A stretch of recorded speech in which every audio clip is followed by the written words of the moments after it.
Okay, so welcome everybody, and this is the fifth week on the solar course. We have six of these sessions, so next week will be the last one.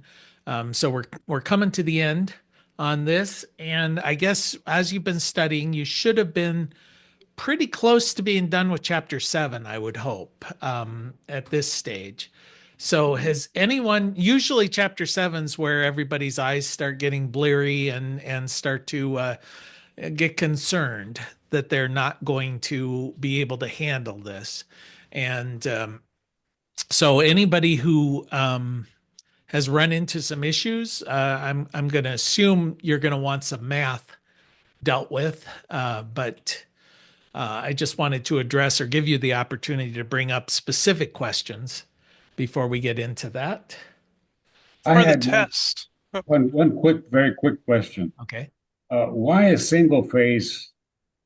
What's the difference between single phase and split phase? There's not a difference really. It's just a terminology because with single phase, I usually will refer to it as single phase, split phase, all in the same breath, but it's coming in from the utility with two hots. So each of those hots has 120 volts and it's single phase power, 240 when you test from hot to hot, but it's 120 from hot to neutral. But when it comes into the service panel box, it's then split into two different bus bars. That's where you get split phase. So that if I put a single breaker in there, a single pole breaker, you're going to get only 120 volts. If I put a double pole breaker, you're going to get 240. So that's the only difference. It's single phase, split phase. It's what we have in the United States and Canada. Yeah, Um, right. in other parts of the world, you don't have that. Okay, Nigel, you had a question? yes, on the test are you going to have the different charts for like conduit fill, wire, and stuff for us to do for, Yeah, I hope we there's don't have to memorize that. no, there's no memorization of any of those tables or any of those charts. We're not going to have you if you're asked something on the test, it will have uh, the item reference that you need somewhere in that question. So, for instance, you don't need to memorize the ampacity limits for various wire size. It would say you have a number 10 wire with an ampacity limit of 30 amps, or you have a number 10 wire with resistance of 1.24 ohms per 1,000 feet. So you're not having to memorize those tables. The only thing you have to memorize as far as formulas is the power formula, which is watts equals amps times volts. Hopefully that's now burned into your brain. Then there's Ohm's law, which is Ver, right? Volts equals amps times resistance, just Ver. And then there's the voltage drop equation, which is Ohm's law, but adjusted for distance.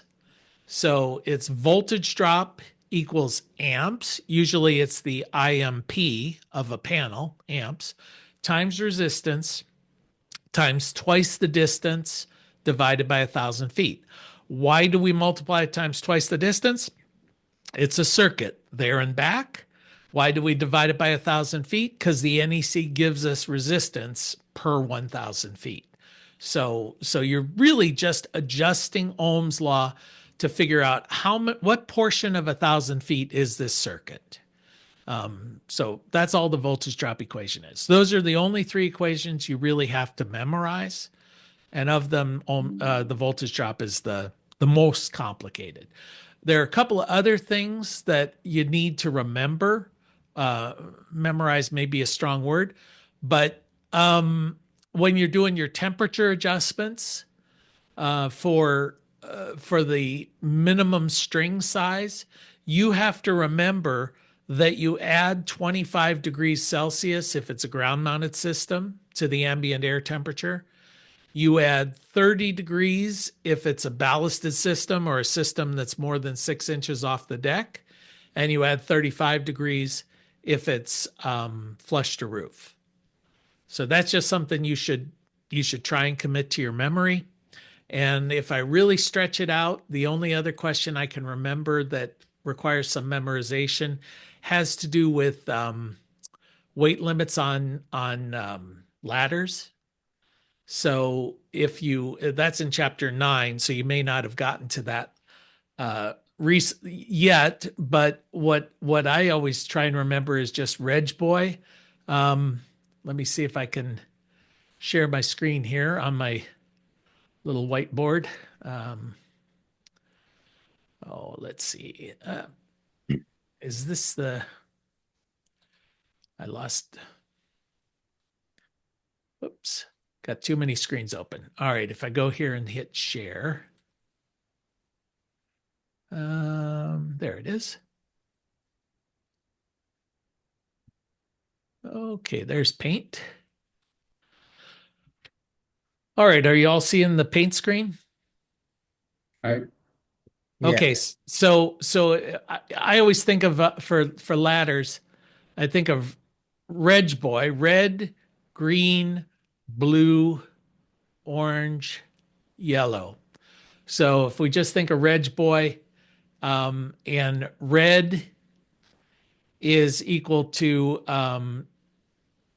let's see, 200, or I'm already forgetting it. I know green is, 200 pounds,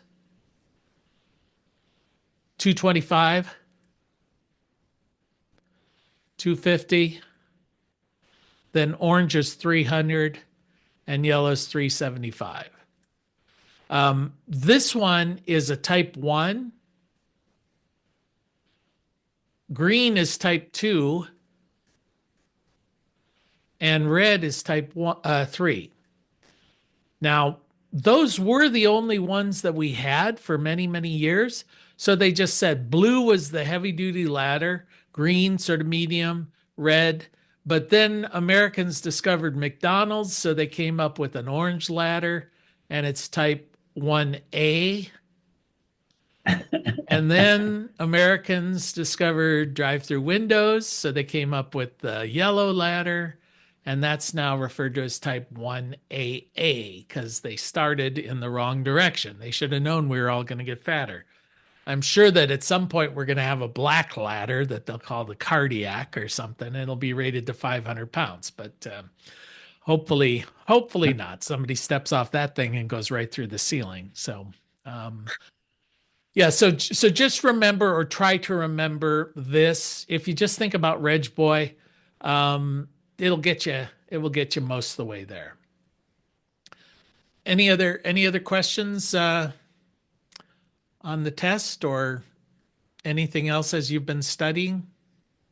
Mm-hmm.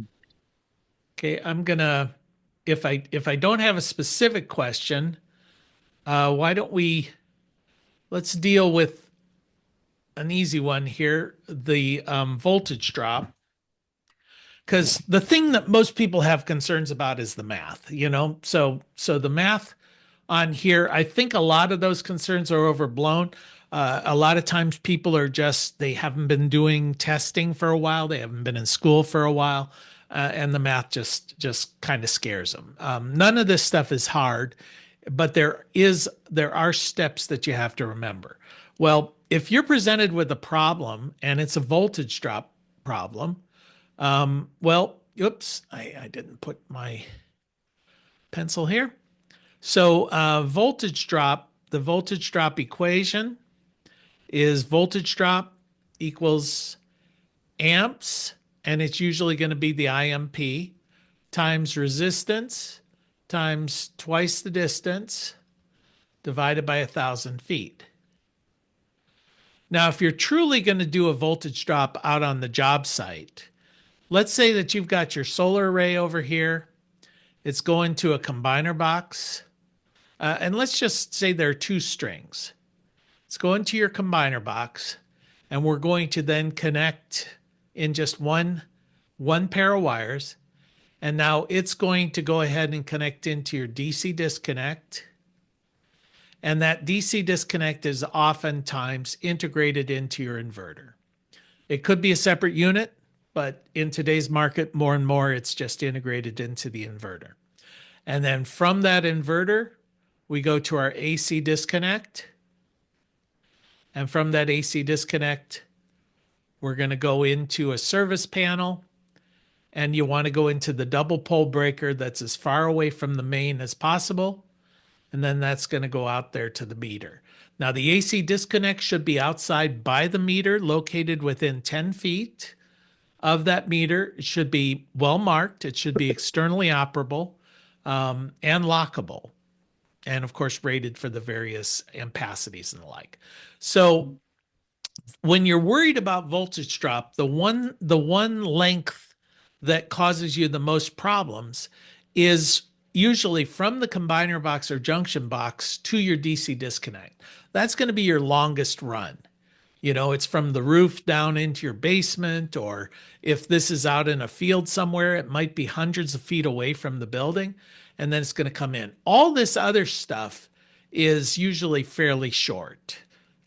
You know, from here to here might be, say, 10 feet. From here to here, let's say that's 12 feet. From here to here, we're not worried about because that's already exists. That's in the utility. But what if this happened to be like 125 feet? So this run here, well, how would we calculate our voltage drop for this? In theory, we're supposed to do all of them. You know, we would add up all the different ones. So let's say that we've got solar panels here that are, it has an IMP of, say 9.2 amps. All right. Now we're not going to be figuring out our voltage drop on this run from the panel to the junction box, or in this case, it's a combiner box. But we're going to go ahead and, because this is a combiner box, now the amps for this run are 2 times 9.2, or it's going to be 18.4 amps. Well, we would next have to have sized the wire. So if we have 18.2 amps, let's just assume the ISC is going to be something higher. Let's just say it's 9.6 amps. And for wire sizing, now we have to multiply that times 1.2, which is the 1.25, which is the NEC safety margin.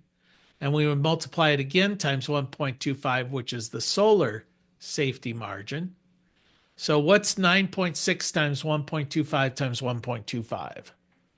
See if anybody's following me with a calculator.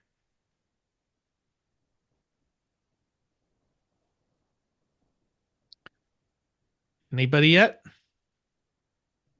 9.6. Am I right when I say 15 amps? All right. So what size wire are we going to use? Well, you'd look it up in your table.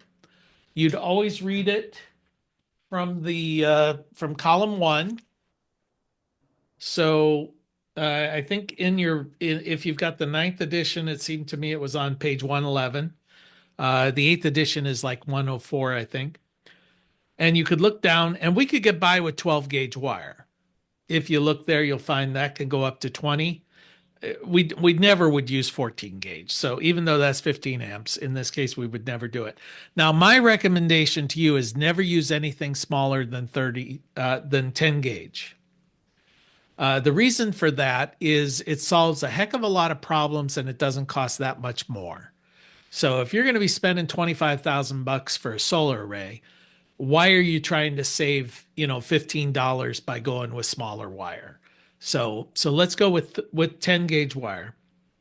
10 gauge wire has a rating of 30 amps, more than enough.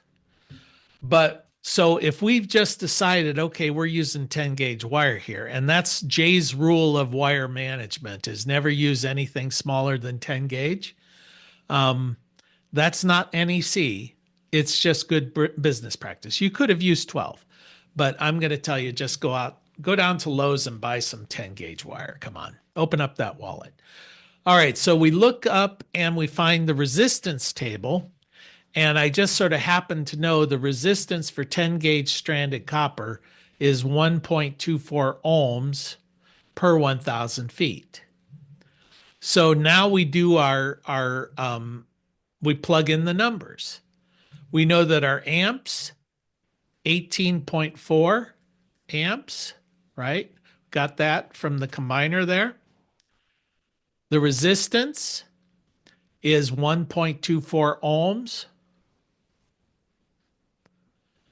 And twice the distance, well, it's 125 feet. So 250 feet divided by 1,000 is going to be 0.25.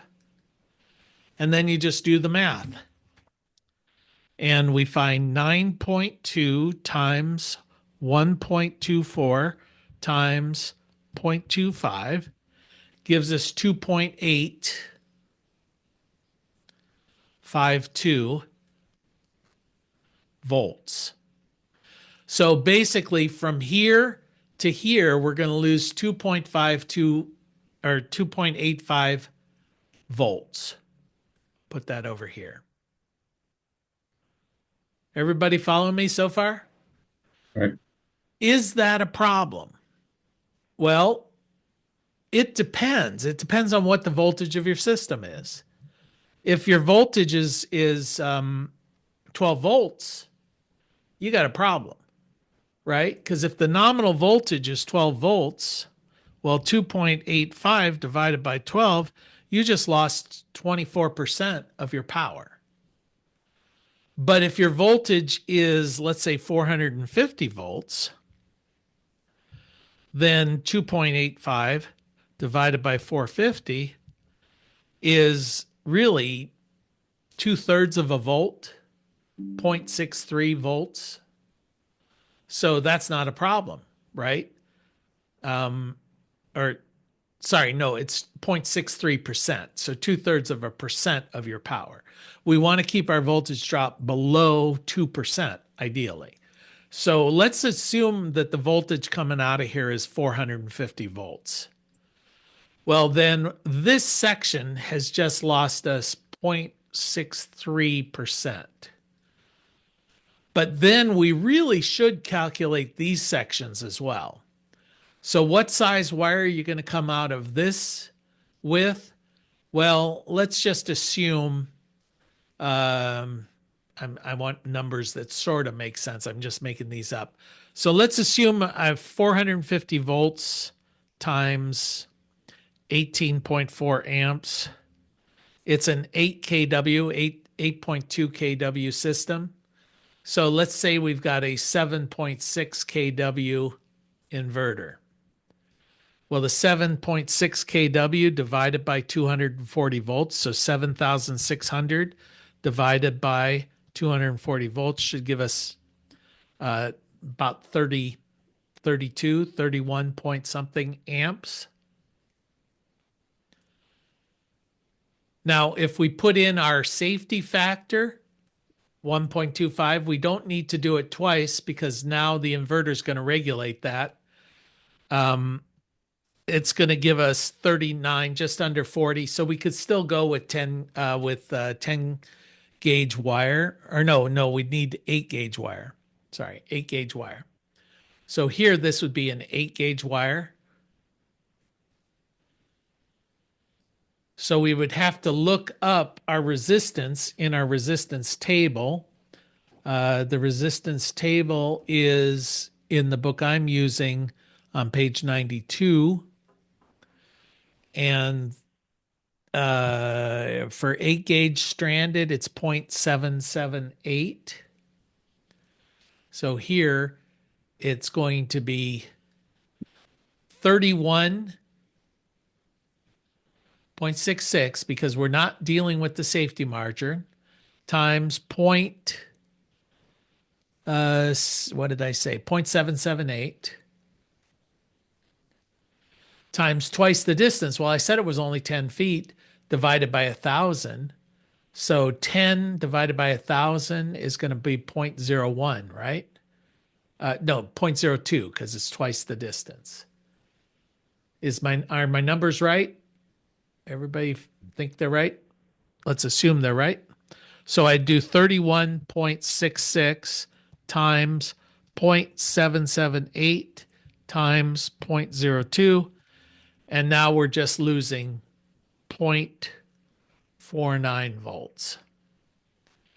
And we could do the same thing here. In fact, I could have just done it. I could have made this instead of 10 foot because nothing else is changing. I could go 22 feet. So here it could be 0.44, which would be twice the distance, twice 22 feet. So if I do that, 31.66 times 0.778 times 0.044. So 1.08.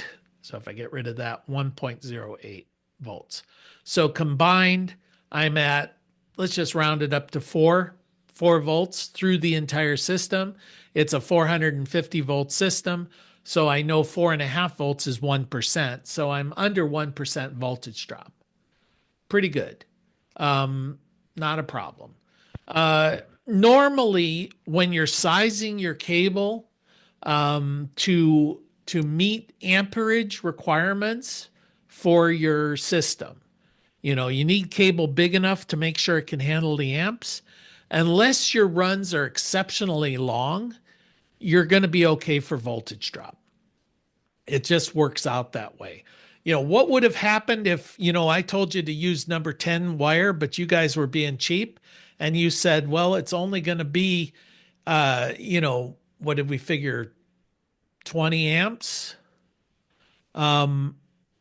So we said you could have got by with 14 gauge cable, even though I would never, ever recommend it.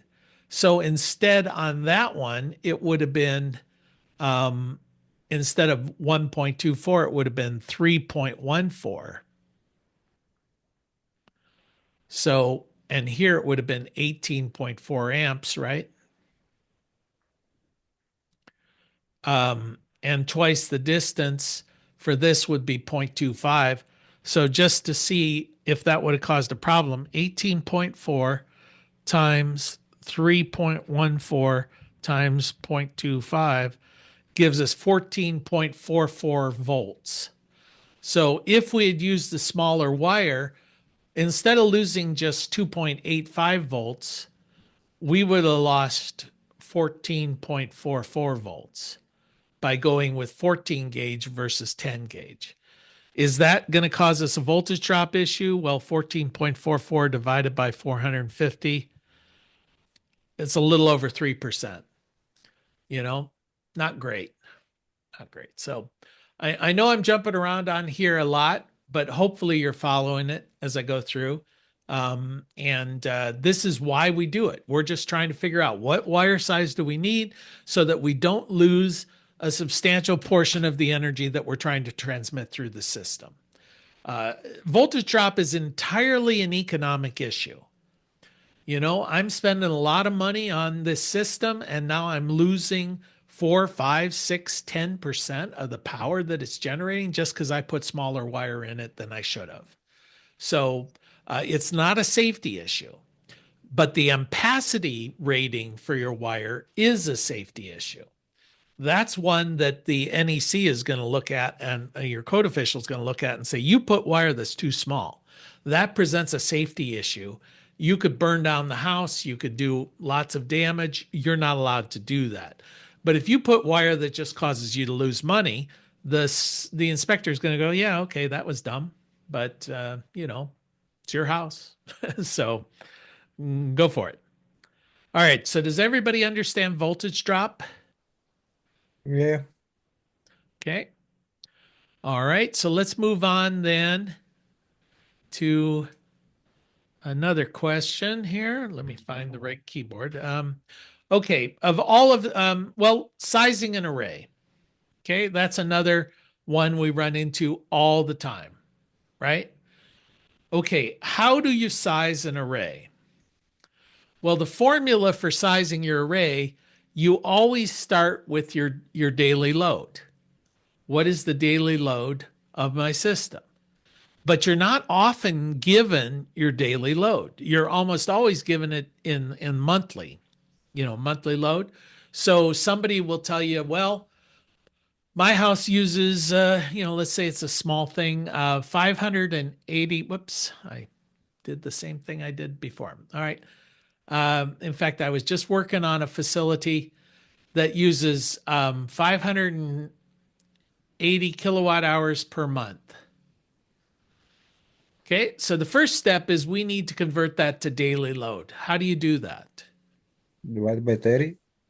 You could divide it by 30. I usually, just for a little more exactness, just do it by 30.5 because 30 days has September, April, June, and November. All the rest have 31, so it's say 30 and a half. But that's entirely up to you. You'll get something very similar. So, but for the test and for my questions, 30 and a half is what we're assuming. So 580 divided by 30.5 is going to give me 215. That's not right. 580 divided by 30.5. I bet I 19. is 19. Yeah, 19 kilowatt hours per day. Okay, that's where we start. Okay, so one of the things that's helped me over the years now is looking at this and saying, okay, I know that I've got 19 kilowatt hours per day. I want to get to kilowatts. That's the answer I want. So how do I get from kilowatt hours per day to kilowatts? Divided by 24. Well, you divide it by hours per day, but not hours in the day, by the hours of sunlight. insolation, right? Yeah. Mhm. So this particular site is going to give us, let's see, can you see the Zoom thing here? Hmm. I'm just wondering if I can jump into PV Watts. Are you guys seeing PV Watts now? No. No PV watts. Well, Okay. you still have paint up. Okay. So I'll have to stop sharing and then start sharing again.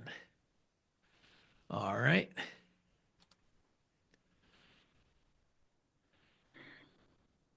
Okay. Now do you see it? Yeah. Okay. So, Al, give me a street address for your home. 14853 town. Well, I can give you a zip code. It'd probably be easier. Okay. That'll work. Zip code is 75001. Okay. So now PV Watts, we can go in and look at the zip code. It's telling us that it's right down here in Dallas near Carrollton, right? Is that about right? Yeah. Okay. So then at this point, we don't really care what the size of the system is. We can just leave it at 4. It automatically does that. And it always throws it at open rack. I'm going to put it to roof mount. You can adjust the system losses if you want, but I'm not worried about that at this moment. Now what we have to do is your orientation and your angle, your azimuth and the tilt is how they describe it, but it's altitude and azimuth. So we could look up your home and find, where it is, what its orientation is. We could use a tool. Let's see, is this going to work if I jump in here? Do you guys see me going into Open Solar here? Is it still following along there? Yeah. Yeah. Says SOPEC. Mhm. All right, so now I want your address, Al. 14853 14853 town TOWNE town Lake circle. Addison. The very first one. Yeah, right there. Yeah. All right. So what this is doing is bringing up Al's McMansion here, right?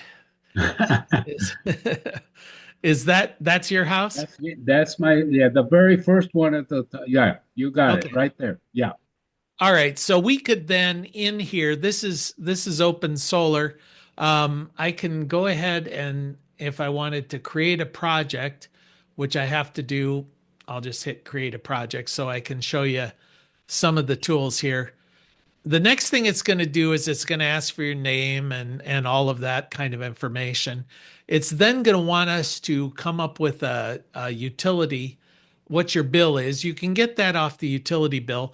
It's going to take the data for your region and put in an average.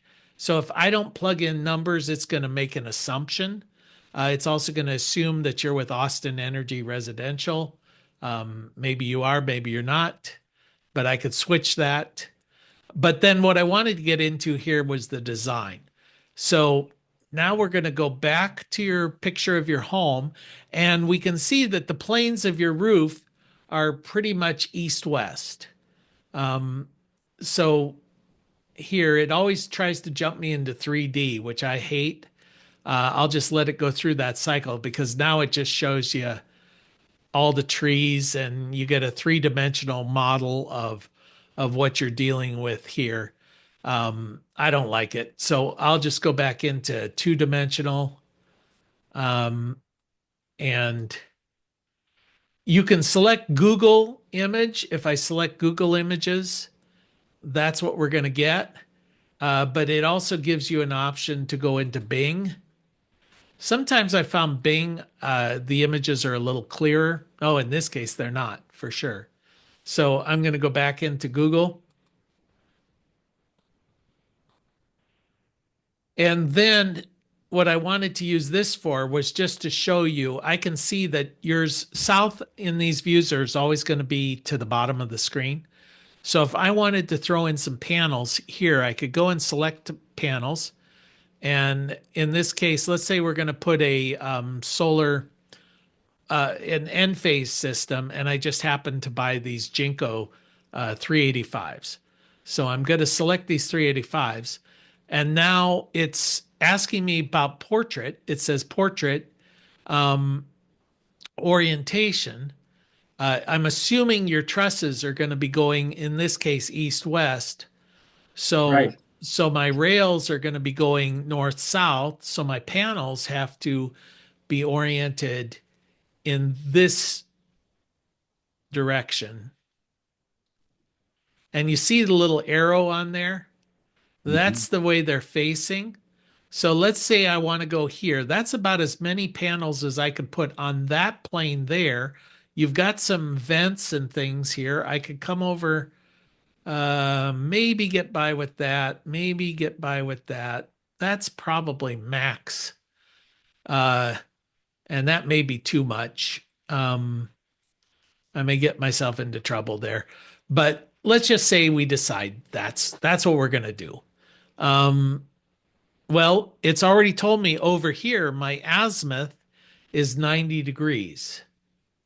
If I adjust that, if I angled it, you'll see in the left there, that azimuth changes. I just moved it and now it's 76.2. So I couldn't change my array by just typing in 90 and it tacks it back. So this is where I usually get my azimuth. If I've gone out and done a site assessment, I'll pull up the image of this and I'll just lay the panels out and it'll tell me the azimuth. The roof slope, I'm going to need to know.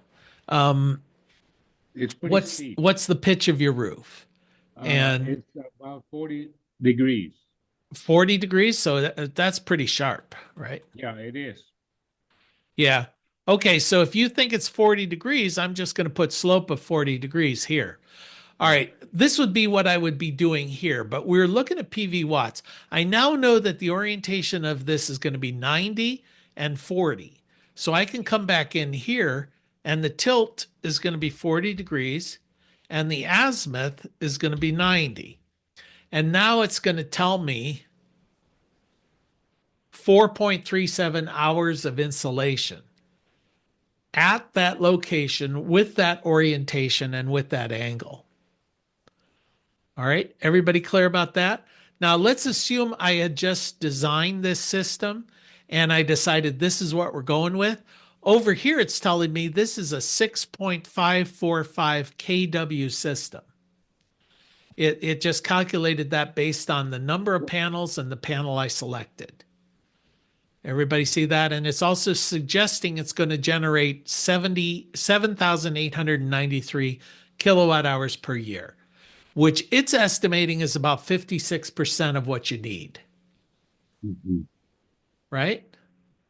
Everybody Yeah. clear there? If we decided that you were going to go ahead and install a system that was going to handle 100%, we might go ahead and put some panels on this side. And even though they're facing the wrong way, I'm not too worried about that because east or west, it's all comparable. And I usually just cross over and then I'll eliminate that so that I treat it as one array. And now it's telling me that I've just stuck 13.47. That's actually 115% of what you need. So I could get rid of a couple of these and I could just start taking it down to where I hit about 100%. Here I'm at 109. Maybe I get rid of one panel over here. And now we're at 105. All right, let's say that's fine. Or just for clarity's sake, I'll get rid of that panel. It looks a little more balanced now. That's going to bring us in at 11.94, 102%. Should generate 14.393 kilowatt hours per year, which is what you need. So I'm going to come back here and under array size, I'm going to go ahead and put in now what it was, 11.95, something like that. And now it's saying 14,410. Here it was saying 14,397. So this is just kind of a sanity check. Tells me, yeah, everybody's in sync. Open Solar is saying that I'm going to generate about 14,400 kilowatt hours. PV Watts is saying I'm going to generate about 14,400 kilowatt hours. You know, everybody's agreeing. They should agree because Open Solar draws most of its data from PV Watts. So we should be in sync there. But this is just showing you how you use the tools. But what we were doing for size, well, I just used that calculating tool here to tell me I need about a 12 kW system. And that's making the assumption that we're using 14,088 kilowatt hours per year. I'm going to make a note of that, 14,088. And I always get myself in trouble because if I jump back now, I'm going to stop the share here. I'm going to go back to Paint. All right. So we had started out with a Quick question, Jay. Why did you use the east-west orientation? Wouldn't that have been better to try the south, facing south orientation? I mean, What? Yeah, I would have. It would have, except your house just doesn't work that way. Oh, okay. I got it. You know, I can only go with east-west because that's really the way your house is built. Got it. We can try and turn your house if you want to, but that's probably not going to work, right? Right. Uh-huh. Okay. Okay, so now I'm going to go in here and we just decided that we're going to use 14,088 kilowatt hours per year, right? That's what we got. So we don't divide by 350 or 30.5, we divide by 365, right? Right. Because I want kilowatt hours per day.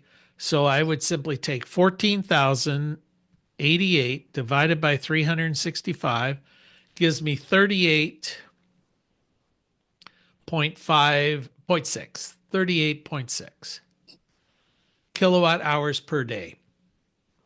Okay, so you use a little more. Well, this is the assumption. We didn't get this from your electric bill. The average home uses about just under 30 per day on average. So your region obviously uses a little bit more, probably because of air conditioning would be my guess. Well, how many hours? Well, we would get that off of PV watts at that orientation, at that angle. We found that it was 4.37, right? We just got that off of PV watts. Not 24 hours in a day, but 4.37 hours of insolation of perfect 1,000 watt per square meter hours of sunlight per day on average at that angle, at that azimuth, at that location. That's the real beauty of PV watts. So I take 38.6 divided by 4.37, and that's going to give me 8.84, more or less, kW, right? So are we done? Right? No. Now we've got to derate it. Well, the derate on that thing was pretty high. It was like at about, say, 18%. It was 14 something plus the inverter. So if 18%, so I would take that divided by 0.82. And that's giving us 10.77 kilowatts. But in practice, you would not use 0.82. You wouldn't take that D rate from PV watts, right? You would get that from your inverter efficiency, no? Well, you would. That's part of it. But here, let's go back into that PV watts thing. And I've always found that doing it this way always undersizes just a little bit. But let me share, where do we get the D rate? All right. Well, if we go into PV watts, notice here when we're looking at our D rate, it came up default at 14.08. We can go into the loss calculator and it's saying, okay, we're factoring in 2% from soiling. Soiling is just dust and pollen that collect on your solar panels, so they will affect it. Whether 2% is the right amount or not, I don't know. Then they put in 3% for shading. Well, if you've got a site that has no shading issue, you can lower that to 0. Snow, well, in your location, they decided you weren't going to be covered with snow for any great period of time. Then panel mismatch, that is a factor where when you're hooking them together in a string inverter, some panels work better than others, but whatever the worst case scenario is what you're going to end up with. And if you've got a panel with plus or minus 2%, then you got to put in a 2% D rate. If you're using microinverters or optimizers, you could get rid of that. Well, since this is on a roof, we're going to have some electronic on there. So let's assume it's an optimizer or a solar inverter. Then wiring, well, that's voltage drop. You know, how much are you losing due to voltage drop? Well, we'll just always put in about a 2%. Just, we want to make our budget come in less than that if we can. But let's just assume that. Then you get 0.5% for connections. Every time you make a connection, you lose a little bit of voltage. So 0.5% is probably all right. Light-induced degradation. This is like losing that new car smell. You know, as soon as you put that thing on the roof, it loses a little bit of power. This always happens in the very first couple of weeks of using a solar panel. So that's there. Nameplate rating, again, that's just kind of how much they say it generates this much, but maybe they're a little bit off. They have a little bit of wiggle room. So they put that in there. You could get rid of that. Maybe it depends on the panel. A lot of the panels now are advertising that they might perform better, but they will never perform worse than what the rating is of the panel. So I think they're being conservative in their ratings. Age, well, every year you should assume you're going to lose about 0.5% of production. So I would plug 0.5% in there just because of age. People like Al and I know that you lose a little more than 0.5% every year of production, but for ourselves, for my body anyway, I don't know about Al's, but I would love to only get by with losing 0.5% each year. And then availability, system availability. That's just assuming a certain amount of downtime, for maintenance or whatever. I don't know. I don't like that in my ratings. I always like to assume it's going to be 100% productive, at least when I'm designing it. So in this case, we've just lowered our D rate 7.38. Now, one thing that doesn't come up in this, which I don't know why they don't do it, but if you look down here in advanced parameters, it has inverter efficiency down here. So in this case, it's assuming a 96% efficient. I don't know why they don't plug it up in here and just include that 4% there. So all of these things are being affected here. So even though this is showing up at 7.28% loss, it's really going to be closer to 11% because we've got 4% there for our inverter. Now we should see a better production because we just made the system a little more efficient. Okay. Everybody see that? Mm-hmm. Now, one thing I need to figure out, I need to spend some time on this, is under this scenario, we're coming up that we need about an 11 kW system. But when we look at solar PV, it's saying we need a 12 kW system. And I just need to figure out, or open solar. So I haven't really, it happens too often to be just a random thing. So I need to figure out why dividing this by the D rate always lends us to undersize our systems a little bit. But in the real world, you're probably going to use a tool like Open Solar to size your system. So, or you could even use PV watts and just keep adjusting the system size until it's generating the amount that you need. Like we already decided we need 14,000 watts, kilowatt hours per year. Well, this is producing 15. So maybe we don't need quite that size. Let's say we can go down here to 10 and we can go back and now it's 13. Well, that's a little bit undersized. So let's say 10.5 and I can go back and forth here and now it's 13.6. So it's still a little bit undersized because I need just over 14. So let's kick it up to 11. And this is kind of the poor man's way of doing it. Now I've generated plenty. So I could come back and say, okay, I figured it out. It's about 11 kW system. I'm over generating just a wee little bit, obviously 14.326, but also they fudge factor in. You can see this system is going to range from 13,968 to 14,670, right under that number. I may not be, I'm not sharing the screen with you, am I?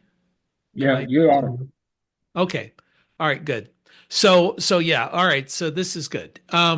So that's one way of doing it if you don't have access to a design program like Open Solar. But for the test, what you're going to do is you're going to, I'll go back in here to share the paint. Whoops. There's paint. Yeah. So for the test, you would come back in and you would do this. So it worked out all right. We came in at about a 10.77, which is pretty much what you needed because we said 11 was overproducing just a little bit. So you take your daily load here, which we've determined, divide it by the hours of insolation, and then divide it by the D rate factor. 100% minus whatever the inefficiencies are. And you end up with the size of your array. So that's how you size an array. Everybody see that? Pretty straightforward. Okay. And then I'll go ahead and do the battery bank sizing, because this starts out very similar. And then next week we'll worry about string calculations and stuff, because I think those are the hardest of the math questions. But for battery bank, we want to decide how big of a battery bank we need. Well, the same thing. We start out with what's our daily load. Okay, so let's say usually with battery banks, your load is going to be somewhat less. So let's say that we decided we need 10 kilowatt hours is our daily load per day for battery bank. Well, we're getting kilowatt hours per day. And in this case, our batteries, we want that to be registered in amp hours.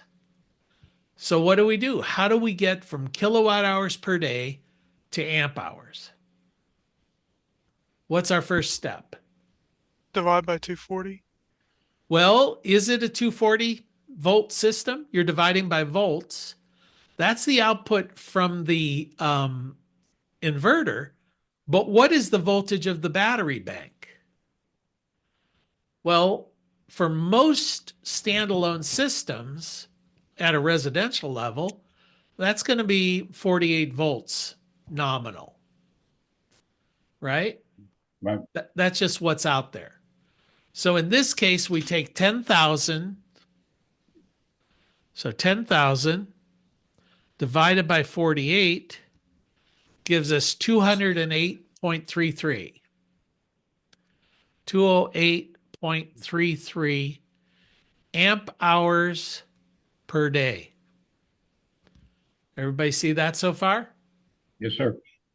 Okay, now we need to know how many days, right? Do we want 1 day of autonomy? Do we want 2 days of autonomy? Half a day of autonomy? What is it that we're looking for? So let's just assume, well, just for clarity's sake, let's assume it's 2 days. So 2 days. So now it's going to be 416.66 amp hours, because days cancel out. Okay. So we need a 416 amp hour battery, right? Well, not quite yet, because now we need to know how much of the battery are we going to use? What's its depth of discharge? For a standalone system, commonly with lead acid batteries, you're going to go at around a 50% depth of discharge. Could be 60, could be 40. But in this case, let's say we're going to go to a 60% depth of discharge.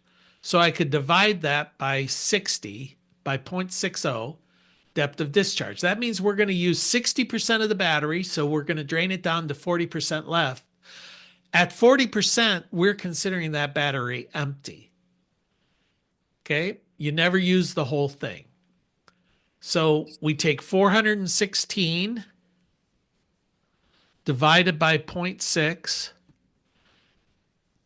and I get a number that doesn't make sense. 416 divided by 0.6, 693. Is everybody getting that? Yes. Okay. So we're not there yet either, because this is what we would use if our system was 100% efficient. But in our system, the only piece of electronics that's between the battery and the load is the inverter. So we divide this by the inverter's efficiency. So in this case, let's say it's a 96% efficient inverter. So I take that divided by 0.96, and now I get 722. All right, so our battery bank is going to be rated at 722 amp hours. So now we got to go out shopping, right? So I'm going to stop the share. And I'm going to share again. We're going to go onto the web. All right. So I'm going to just say, let's say 400 amp hour deep cycle batteries. We'll see what shows up. All right, this battery looks good. Interesting. From the Battery Dude. Always a good company to shop at, right? All right, so what are the specs on this? This is a deep cycle battery. It's telling me, find our spec sheet here. Here's the product details, specifications. There we go. All right, 400 amps, 6 volt. Okay, so it's a 6 volt battery, 400 amps. So how many of these strings, if we use this battery, let's just assume we select this battery, how many strings are we going to need? How many strings of batteries? We decided 722 amp hours is what we need.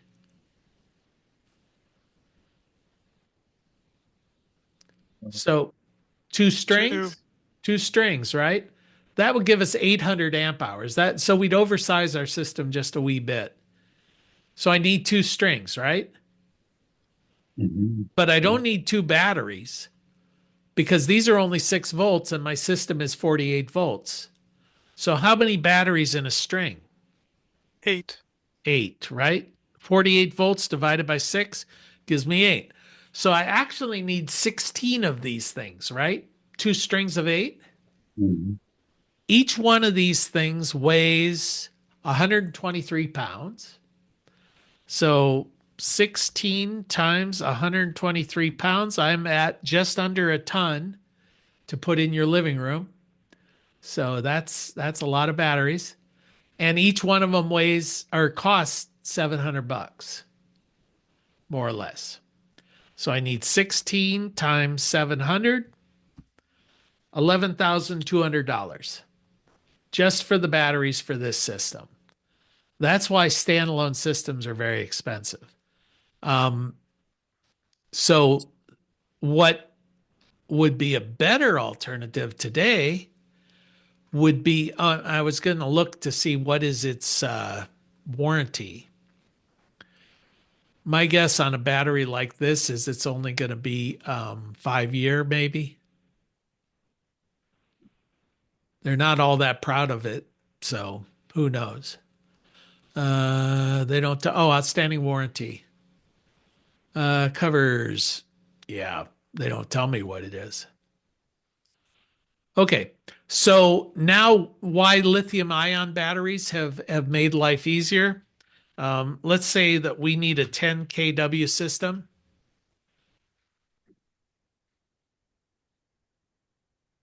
Well, first off, I could ask you, how do you size a system using lithium-ion batteries?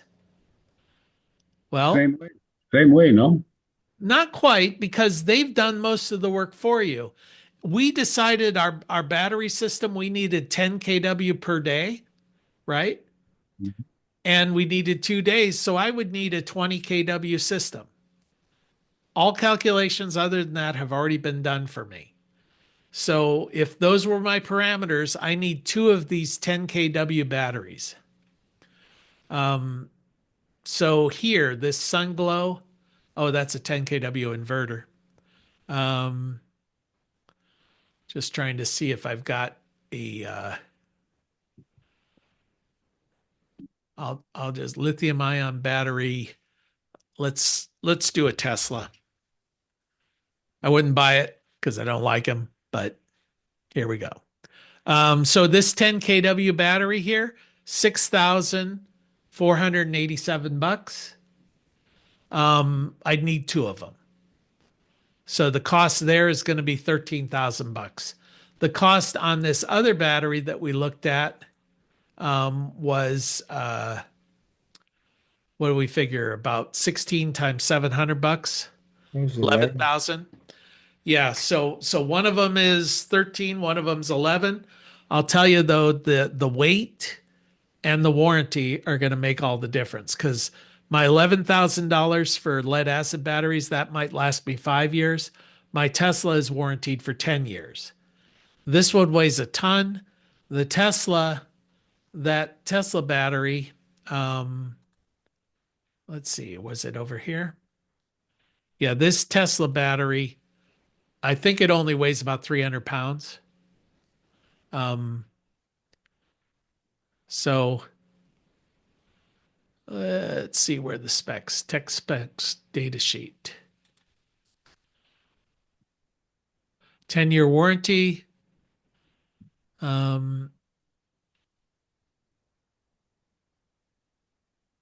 Somewhere it's going to tell me pounds. Here we are. Yeah, 262 pounds.